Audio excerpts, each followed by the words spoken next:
បាទសួស្តីបងមកដែលជាបាទចាស់ដែលចង់បានផលិតផលគូបតាเนาะបាទឥឡូវថ្ងៃនេះដែរគឺតាមពិត52 L52 28ចេញមួយឆ្នាំជាងហើយឥឡូវក៏បានមកដល់ទឹកដីខណ្ឌតាកែវrồiខណ្ឌតាកែវនេះអញ្ចឹងនេះគូបតា L52 28មានថា50ពិសេសណា50ពិសេសឥឡូវយើងមកមើលគុណភាពថាវាខុសពី58អីគេខ្លះเนาะមានអីខុសអត់យើងមើលមកជុំសិនតើមានអីខុសអញ្ចឹងដំបូលមុខនោះដំបូលមុខគឺដូចជាអត់តន់អីមានការកែប្រែទេណាប៉ុន្តែកាងនេះមានការកែប្រែណាចំណុចកាងមុខណាបាទហើយនឹងសារ៉ាងប៉ែលពណ៌ខ្មៅសារ៉ាងប៉ែលពណ៌ខ្មៅទេប៉ែលពណ៌ខ្មៅអូខេតទៅទៀតទៅនឹងពុំស្មាំងឃើញមកវាចាញ់ជះមកនេះជះមកឆាត់ខ្លីឥឡូវវាតមកដាក់រៀងកែងមិនចេះណាអូខេហើយបន្តមកទៀតទៅនឹង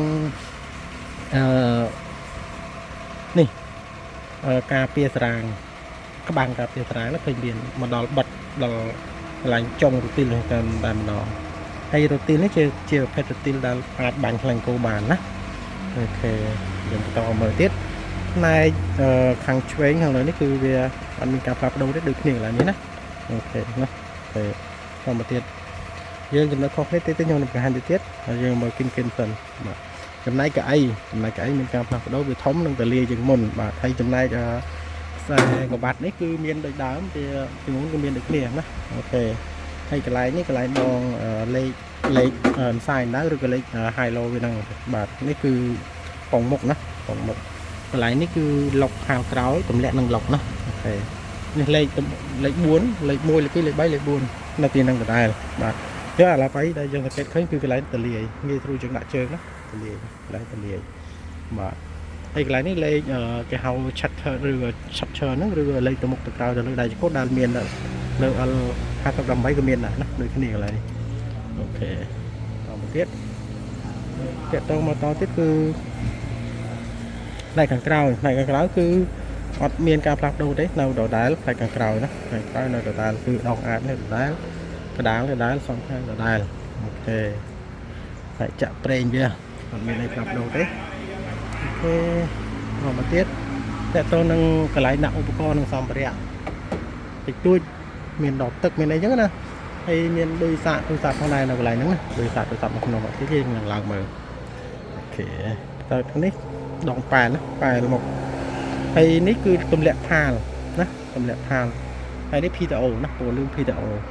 គប់ໄວដីអូទៀតបាទដៃហ្គេឡុកប្រភេទហ្គេងាប់បាទសោទេជើងណាអូខេ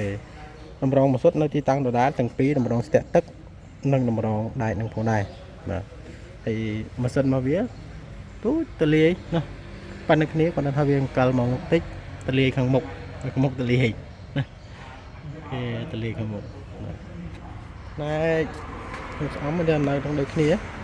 ប្រភេទពងទឹកសកួតនៅនឹងដូចគ្នាអត់ខុសគ្នាទេណាអូខេយើងមើលពេលដែលមកលើមានអីខ្លះ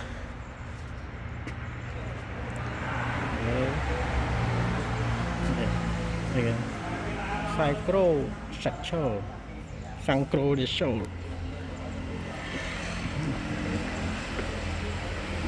មើលកៅអីវាតលាយណាអីតលាយ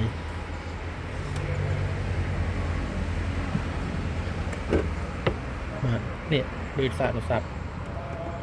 អាចដាក់ដល់កន្ទុយបរិយសាកទូរស័ព្ទបានណាអូខេដាក់កន្ទុយបរិយមកយើងដាក់ឧបករណ៍សាកទូរស័ព្ទបាននេះអូទិញរៀងគាត់ទៅហើយដាក់យើងដាក់សំតែទូតាដែលយើងអាចប្រើសម្រាប់ជួសជុលបឋមបានហ្នឹងណាអូឡើយហ្នឹងវាដកទឹកដៃមួយលព្រោះដៃពឹបប៉ាចាប់ប៉ាឥឡូវប៉ាគាត់ទឹកនឹងវីដេអូហ្នឹងមានតែប៉ុណ្្នឹងឯងបាទអរគុណចំណុចខុសគ្នាវាតិចតួចណាបាទតិចតួចហើយដោយសារអត់មានសោតែមិនចំបាក់ឲ្យតាប់ឡូមើលដែរវាយើងអត់មានសោបាទអត់មានសោមើលបែរមុខនេះផ្នែកកមុខណាផ្នែកកមុខការពារបូមអីហ្នឹងវា logo នេះគឺ logo ផុសតែម្ដងណា logo ផុសណាហើយនេះចំណាយគេណាករណី step air ស្ទះតម្រងខ្យល់អញ្ចឹងវាមានគេហៅ sensor នេះស្ទះតម្រងខ្យល់នេះស្ទះតម្រងខ្យល់នេះណា